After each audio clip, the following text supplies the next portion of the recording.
साथियों नमस्कार।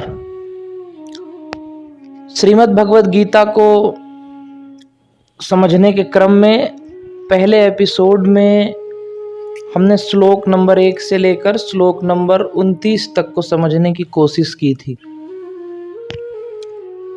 गीता को समझने के लिए हमें सजग होना पड़ेगा और सिर्फ शब्दों के जाल में नहीं फंसना है। हमें उसे इस तरह समझने की कोशिश करनी है कि उसे समझकर हम अपने जीवन में उसे उतार सकें और अपने जीवन को रूपांतरित कर सकें, क्योंकि गीता जैसा ग्रंथ जीवन को रूपांतरित कर देने वाला ही ग्रंथ है।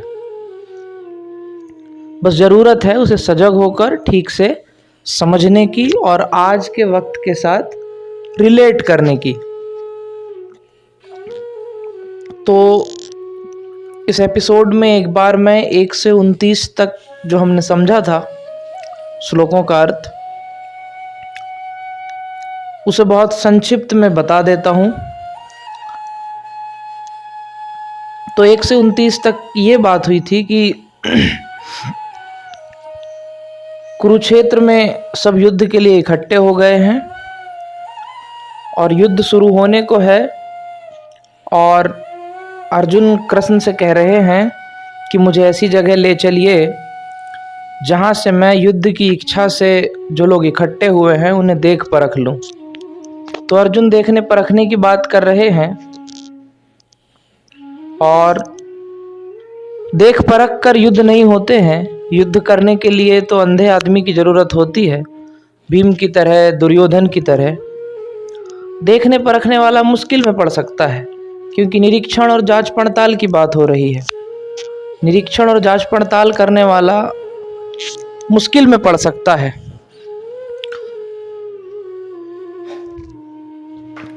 और यही होता है, अर्जुन मुश्किल में पड़ता है, युद्ध से भागा भागा हो जाता है, युद्ध करने के लिए तैयार नहीं होता है।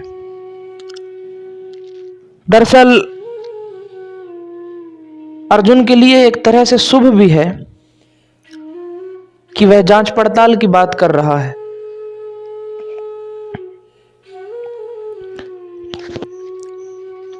और जांच पड़ताल करने के बाद उसके हाथ पांव फूल जाते हैं और वह युद्ध से इनकार कर देता है, क्योंकि वह अपनों को सामने पाता है। दुर्योधन, भीम और बाकी लोगों के सामने भी सब उनके अपने ही हैं, लेकिन वह इतने अंधे हैं सत्ता को पाने में, पद को पाने में, राज्य को पाने में, कि उन्हें इतना भी नहीं दिख रहा है कि हमारे अपने इस युद्ध में लड़कर मर जाएंगे, चाहे युद्ध कोई भी जीते। अब दरअसल अर्जुन युद्ध का विरोधी नहीं है। उसकी शिक्षा दीक्षा, उसके जीवन का लालन पालन पोषण युद्ध के लिए ही हुआ है, लेकिन वह अपनों को पाकर घबरा गया है। दरअसल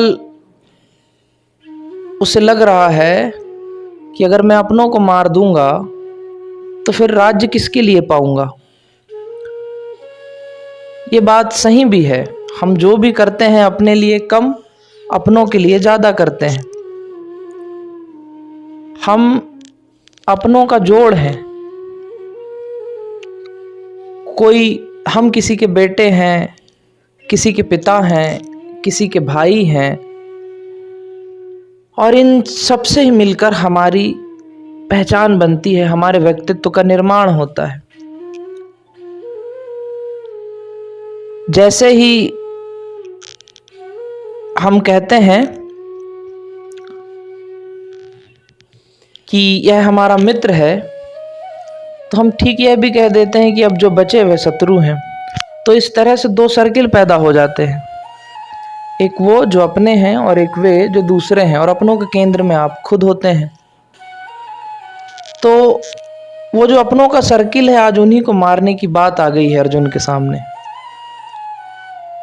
और उसे लग रहा है कि अगर मैं इन्हें मार दूंगा तो मैं भी मर जाऊंगा, क्योंकि मैं इनसे निर्मित हूं, फिर मैं कहाँ बचूंगा। तो अर्जुन के सामने एक आइडेंटिटी क्राइसिस आ गया है। अब वह बिल्कुल खाली हो गया है। उसे लग रहा है, अब संशय से भर गया, उसमें उसके मन में द्वंद्व आ गया कि अगर ये ना होंगे तो फिर मेरी पहचान।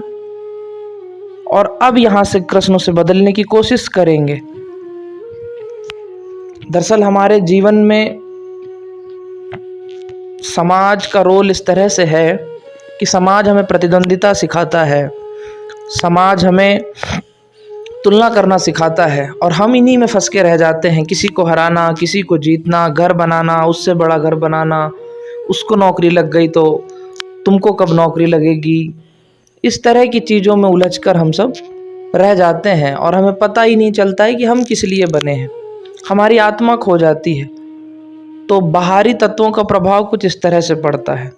तो अर्जुन के सामने दिक्कत यह है कि अब संकट ये आ गया है कि ये बाहरी तत्व मिटने वाले हैं और अब अर्जुन के सामने दिक्कत ये पेश आ गई कि अब उसे लग रहा है कि इन बाहरी तत्वों के बिना जिनसे मेरा निर्माण हुआ था, मेरे व्यक्तित्व का, इनके बिना मेरा क्या होगा। और अब कृष्ण उसे जीवन के ऐसे सूत्र देंगे जिससे वह अचंभित हो जाएगा, जिससे वह आत्मवान बनेगा और वो जान पाएगा कि वह किस लिए बना है। तो गीता हमारे लिए इसलिए भी बहुत ज़रूरी हो जाती है कि हम गीता समझकर यह जान पाएं कि हम किस लिए बने हैं और गीता के सूत्रों का प्रयोग करके हम अपने जीवन को रूपांतरित कर सकें, बाहरी तत्वों का प्रभाव कम कर सकें। बाहरी तत्वों से दरअसल हम लालच, लोभ, ईर्ष्या, मार काट, हिंसा, ऊंच नीच, इन्हीं में फंसे रह जाते हैं। अब लेकिन बात यह आ जाती है कि हम अर्जुन भी हैं या नहीं, कि हम दुर्योधन ही हैं, कि हम इतना भी नहीं देख पा रहे हैं कि हम बाहरी तत्वों से घिरे हुए हैं। दरअसल अर्जुन के सामने एक बहुत बड़ा संकट आ गया युद्ध का, और बहुत बड़ा संकट है वो, इसलिए वह पहचान गया और वह देख पा रहा है, विचार कर पा रहा है कि मैं इन अपनों के बिना एकदम खाली हो जाऊंगा।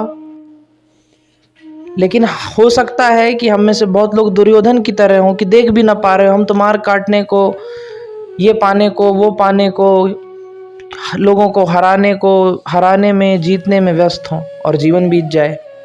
तो अगर गीता को समझना हो तो पहले अर्जुन होना जरूरी है, तो हमें अर्जुन होना पड़ेगा। और कृष्ण ने इसीलिए ही सिर्फ अर्जुन को गीता बताई। गीता का ज्ञान सिर्फ अर्जुन को मिला, दुर्योधन और बाकी महारथियों को इसलिए ही नहीं मिला क्योंकि वह उनके लिए नहीं थी, वे तो पूरे ही अंधे थे। तो गीता को समझने की शुरुआत अर्जुन के बनने से होती है। हमें संशय से भरना होगा, हमें संदेह करना होगा खुद पे, हमें प्रश्न उठाने होंगे कि हमारा अस्तित्व क्या है। तो ये 1 से 29 तक के श्लोकों की बात हमने करी, कुछ नई बातें भी मैंने इसमें जोड़ी। अब 30, 31 और 32 इन 3 श्लोकों को समझने की कोशिश हम करेंगे। 3 श्लोक इस तरह से हैं, 30, 31 और 32, कि अर्जुन के हाथ से धनुष गिर गया है, त्वचा भी जलती है, मन भ्रमित होता है और वह कहता है कृष्ण से कि मैं खड़े होने को भी समर्थ नहीं हूँ और युद्ध में अपने कुल को मारकर कल्याण भी नहीं देखता। वह ऐसा कृष्ण से कहता है कि मैं विजय को नहीं चाहता, राज्य तथा सुखों को भी नहीं चाहता। हे गोविंद, हमें राज्य से क्या प्रयोजन है और भोगों और जीवन से क्या प्रयोजन है। तो अर्जुन के अंग शिथिल पड़ गए हैं, हाथ पैर कांप रहे हैं, वह इतना कमजोर हो गया है कि उसके लिए अपने पैरों पर खड़े रह पाना भी मुश्किल है। कृष्ण की जगह कोई और होता तो वे अर्जुन से कहता कि चल तेरा वैद्य से उपचार करा लाऊं या अस्पताल ले चलूं डॉक्टर के पास, लेकिन कृष्ण उसके मन को बदलने की कोशिश करने लगे। तो 2 चीजें हैं जगत में, आदमी के शरीर को बदलने की प्रक्रिया और आदमी की चेतना को बदलने की प्रक्रिया। विज्ञान आदमी के शरीर को बदलने की प्रक्रिया पर ध्यान देता है, लेकिन धर्म मनुष्य की चेतना पर ध्यान देता है, आत्मा पर ध्यान देता है। इसलिए धर्म विज्ञान से ज़्यादा गहरा है, क्योंकि अर्जुन के शरीर के साथ जो हो रहा है वह उसके मन से होते हुए पहुंचा है। बहुत गहरे में सबसे पहले मन में घटित हुआ है और वह शरीर तक आ गया है। इसलिए कृष्ण उसे थर्मामीटर लगाकर चेक नहीं करते, वे उसकी चेतना की फिक्र करते हैं कि अर्जुन की चेतना को क्या हो गया। शरीर में बात बहुत बाद में आई है। पहले उसका मन द्वंद्व से भर गया, संदेह से भर गया, मन खंड खंड हो गया है, संकल्पहीन हो गया है, लड़ने का संकल्प नहीं बचा है। और इसका परिणाम अब शरीर में दिख रहा है कि उसके अंग शिथिल पड़ रहे हैं और वह अपने आप को कमजोर महसूस कर रहा है। उसका अपने पैरों पर खड़े रह पाना भी मुश्किल है। बलशाली हालांकि वह अभी भी है, लेकिन स्थिति ऐसी है कि एक छोटा बच्चा भी धक्का देगा तो वह गिर जाएगा। यानी मन कमजोर हुआ तो बलशाली शरीर भी शिथिल पड़ गया है। इसलिए कृष्ण सारी गीता में उसकी चेतना का, उसके मन का विश्लेषण करते हैं, जांच पड़ताल करते हैं। और सिर्फ जांच पड़ताल नहीं करते, उसके मन को अखंड बनाने का काम भी करते हैं, चेतना को वापस संकल्पवान बनाने का काम करते हैं और अर्जुन को आत्मवान बनाने का काम करते हैं, जो वो अब तक ना था। अर्जुन के जीवन का आधार उसके अपने थे। अब और अर्जुन अपने को भूल गया था, जैसे हम सब भूल गए हैं कि हम किस लिए बने हैं। हम अंधी दौड़ में शामिल हैं, ये पालें वो पालें, और एक दूसरे के साथ तुलना करते हुए जीवन जी रहे हैं। और इसमें अपने को भूल गए हैं कि ईश्वर ने हमें किस लिए रचा था। और अब सारी गीता में कृष्ण अर्जुन को आत्मवान बनाएंगे, अपनी आत्मा की तरफ खींचेंगे। तो ये गीता हमारे लिए भी बहुत काम की है। बस शर्त है कि हम अर्जुन के तल पर हों, दुर्योधन की तरह अंधे ना हों। दरअसल अर्जुन सजग इसलिए हो गया है क्योंकि अर्जुन के सामने बहुत बड़ा संकट है। हमारे पास छोटे छोटे संकट होते हैं और हम एडजस्ट करते चले जाते हैं। अगर एक फ़ोन हमसे खो जाए हमारा, तो ये भी एक संकट है कि हम फ़ोन के बिना क्या हैं। और ज़रूरी है कि हम ये विचार करें कि अब फ़ोन के बिना हमारा क्या अस्तित्व है। लेकिन हम ऐसा नहीं करते हैं, एक नया फ़ोन खरीद लाते हैं। तो कभी उतने बड़े संकट की घड़ी नहीं आती कि हम ये विचार कर सकें कि हम इन सब भौतिक चीज़ों के बिना हमारा क्या अस्तित्व है। और अर्जुन के पास एक बहुत बड़ा संकट आ गया और जहाँ से वह बिल्कुल क्रांति के द्वार पे आ खड़ा हुआ है। तो ज़रूरी है कि हम अर्जुन के तल पे आएँ, ज़रूरी है कि हम अपना विश्लेषण करते रहें।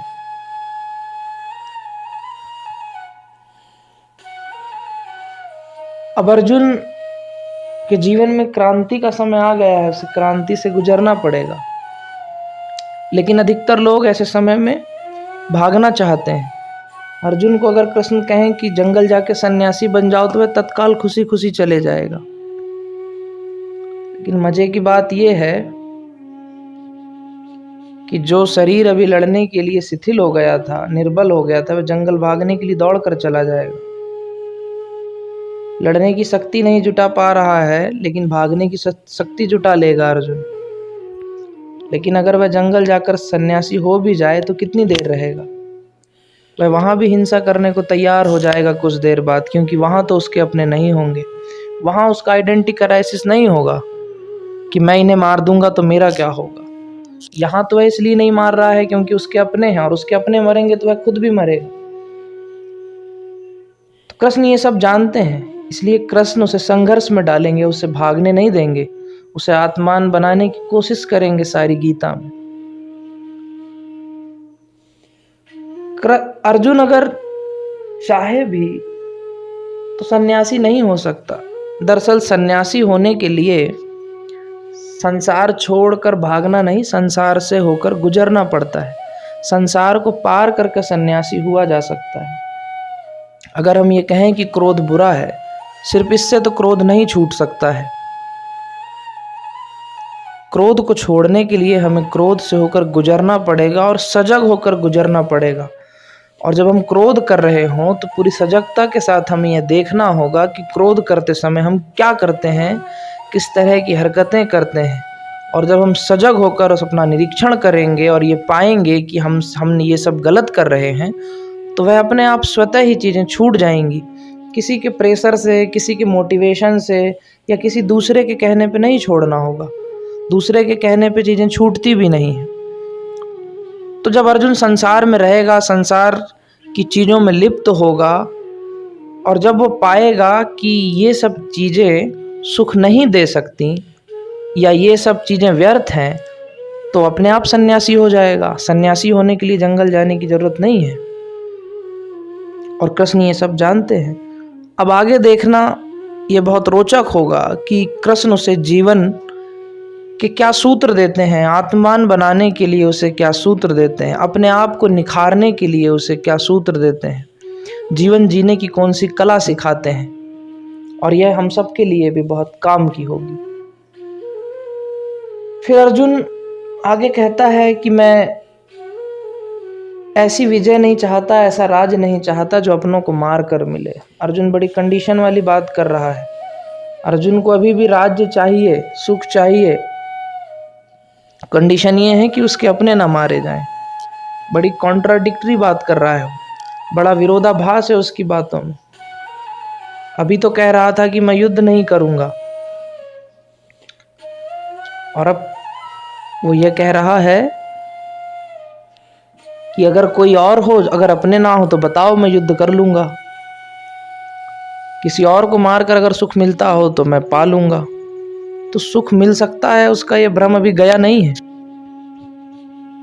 लेकिन सुख उसे मिलता है जो इस सत्य को जान ले कि सुख इस जगत में संभव ही नहीं है। बात उल्टी है लेकिन सही है।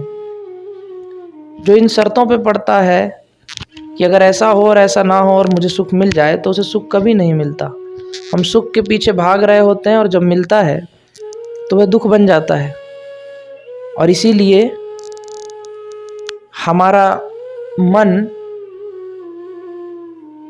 अपनी इच्छाओं की पूर्ति कभी नहीं कर पाता। नई नई इच्छाएं बनती हैं और एक दिन मरने का समय आ जाता है। तो अर्जुन बुद्ध और महावीर नहीं हो गया है। अगर ऐसा होता तो कृष्ण उससे खुशी खुशी जंगल जाने देते। वह जान रहे हैं कि अर्जुन किस लिए युद्ध छोड़कर भागना चाह रहा है। अब आगे कृष्ण उसके साथ क्या करेंगे, कृष्ण उसे आत्मान बनाने के लिए, कृष्ण उसे संकल्पवान बनाने के लिए क्या करेंगे, जीवन के कैसे सूत्र देंगे, कौन से सूत्र देंगे, ये जानना बड़ा ही रोचक होगा। तो आज के लिए इतना ही। देखते हैं अगले एपिसोड में आगे क्या होता है। अगर वीडियो अच्छा लगा हो तो लाइक करें, शेयर करें, सब्सक्राइब करें।